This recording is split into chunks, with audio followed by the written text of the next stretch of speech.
अस्सलाम वालेकुम। आऊं तव्हांजो पंहिंजो अमीन मोहम्मद कीरियो, अमीन SKD चैनल सां गॾु। अॼु तव्हांखे सेखारींदासूं त तस्वीर जी पोयां बैकग्राउंड जेको आहे उहो कीअं चेंज कजे। सवलो ऐं आसान तरीक़ो। तव्हां वटि नेट जो पैकेज हुजणु लाज़मी आहे। उन खां पोइ तव्हां ईअं अचो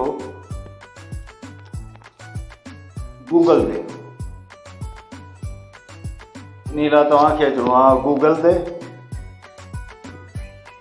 ते क्लिक कयो। तव्हांखे अचिणो आहे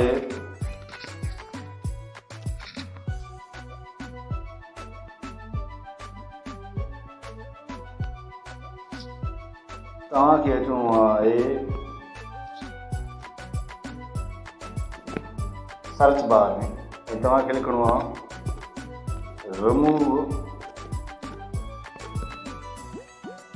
बैकग्राउंड। ये साम्हूं मथां अची वियो आहे रिमूव बैकग्राउंड इमेज। तव्हांखे मथां क्लिक करिणो आहे।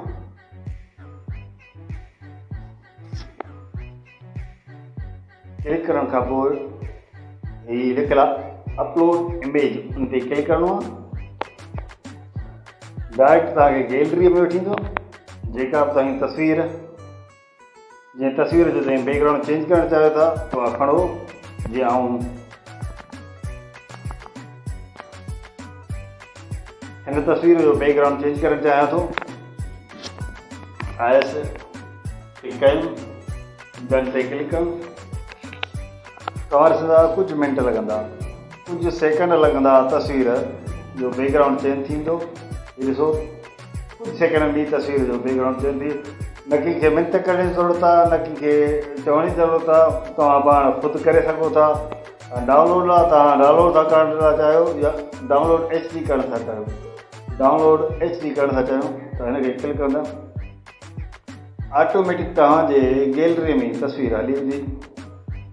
तव्हां ॾिठो त कुझु सेकंड में तस्वीर जो बैकग्राउंड सुठे नमूने सां चेंज थी वियो ऐं कंहिंखे मिनत बि न करणु पियो। महिरबानी, लख थोरा। वरी ईंदासूं कंहिं ॿिए मौज़ूअ सां गॾु तव्हां सां। अल्लाह हाफ़िज़।